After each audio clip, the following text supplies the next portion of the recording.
Don't worry, guys. I actually have a reason for reviewing this game. It's being ripped off.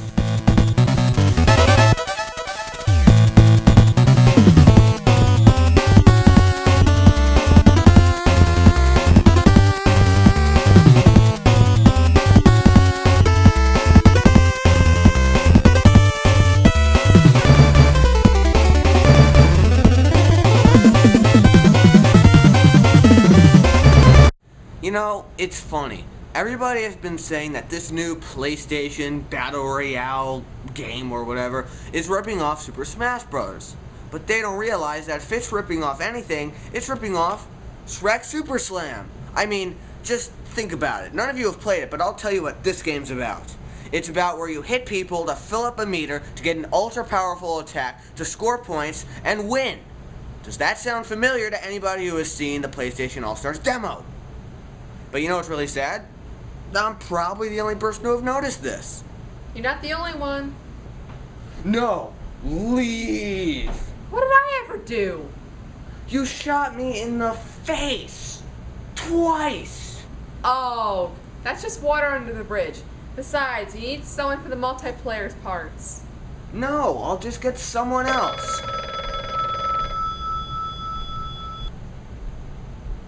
Hello? Yeah, hey Dewey. You want to help me review Shrek Superslam? It's a game. It's made in 2005. Shrek Super... I am back. You were saying? Fine, but I'm watching you. Yeah, okay. So, what are we reviewing? Shrek Superslam? Yes, we are. Yeah, okay.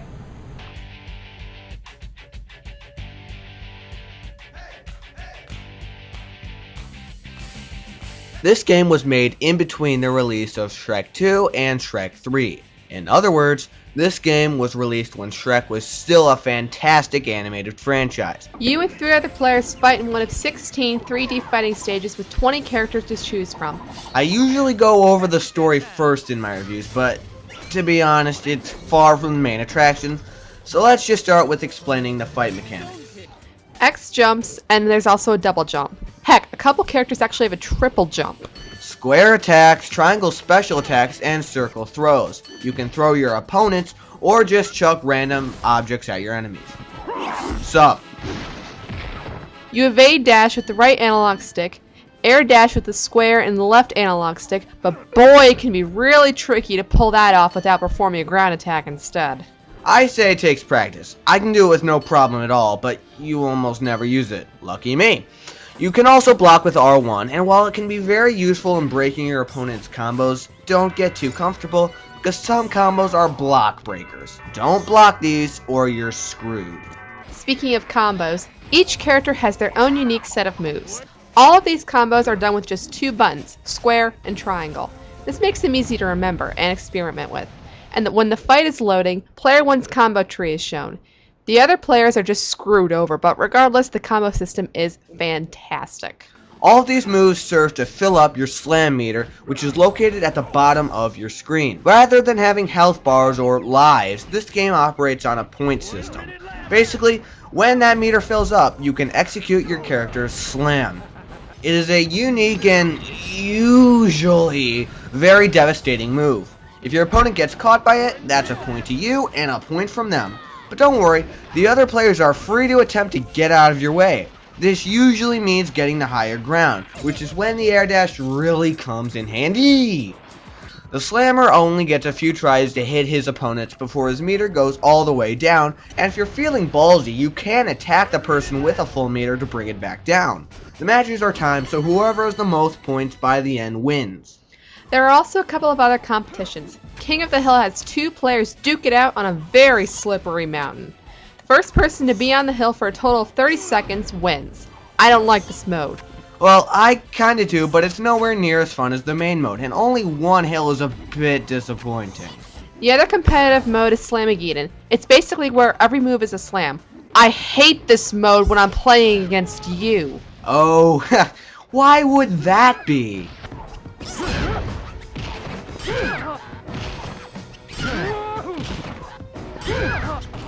Oh my god, will you quit pulling this crap? I can't do anything against you.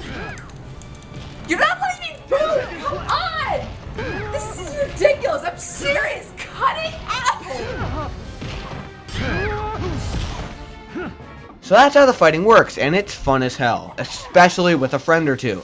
But there is some bread for you if you wish to go it alone. This is where I go over the very skimpy story mode. It's only 8 fights long, and the first, 5 are piss easy now, and the last 3 gave me very little trouble. When I was younger, I remember having a little difficulty with a couple of them, but now they're pathetic. I mean, just look at poor Puss in Boots putter around. What did they do to you? However, one great thing comes out of this mode, and that's a collection of some really bizarre yet incredibly entertaining cutscenes. Sup, y'all? Welcome to my crib. Castle Day gingerbread. The sweetest pat in town. What the flying? The sound and likes are great, and the CGI isn't too shabby. Not to mention that the story mode does give reasons as to why you're fighting in some of these locations. Sure, it probably won't even last you a half hour, but trust me, the pre-fight cutscenes, although a little cheesy and ridiculous sometimes, are definitely funny enough to justify the inclusion of a story mode. If you're looking for a substantial single-player campaign, this game definitely has it in the way of the mega challenges. Basically, it's a bunch of events and tournaments bundled together. It's about an 8-hour endeavor to complete all of these challenges, and it constantly rewards you with new characters and stages. Plus, many of the challenges are really fun. There's games of keep away, protection, statue smashing, a couple of platforming levels, some intense reoccurring projectile blocking fights, and even a fun series of challenges that have you throw the gingerbread man into a fireplace. It starts out easy, but further down the road it turns into Get ready!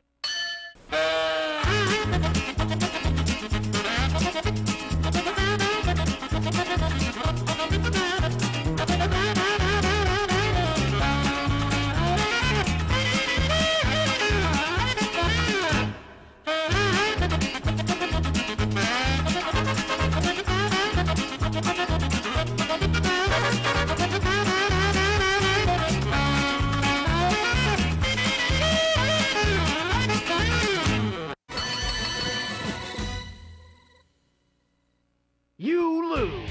damn it! But overall, the mega challenges are really fun. Character variety is another one of this game's strengths. Every character has something unique about them, and you're bound to find a couple gems for yourself. My personal favorites are Red Riding Hood, Humpty Dumpty, and Donkey. Oh god, not Donkey, so cheap! Anyway, my favorites are Shrek, Prince Charming, and I've really started to like Captain Hook. On the other hand, Anthrax and Robin and a couple others are all shit. Look at Anthrax go with that slam. I could walk backwards toward her and she still wouldn't get me. Stages are also really varied. From a gingerbread house, to a bar, to the potion factory, there's plenty to keep you hooked. In terms of downsides, the AI, once you get used to it, is actually kinda easy. Occasionally it can catch you off guard, but for the most part, even on level 10, it can be easily beaten. Dashing can also be pretty difficult. Since Square is already used to attack on both the ground and in the air, you can easily find yourself jump attacking into a slam attack. Finally, the graphics are a bit subpar. Even by 2005 standards, they're not bad, but they aren't good.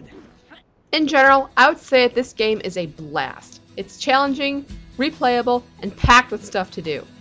Although the story mode is a little hokey and brief, the multiplayer mode and the mega challenges make up for it big time. It's just tons of fun to play overall. I'll give it an 8.5 out of 10. I think that this is an outstanding fighting game.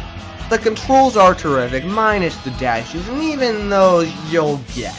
And there are a great number of characters and stages to experiment with.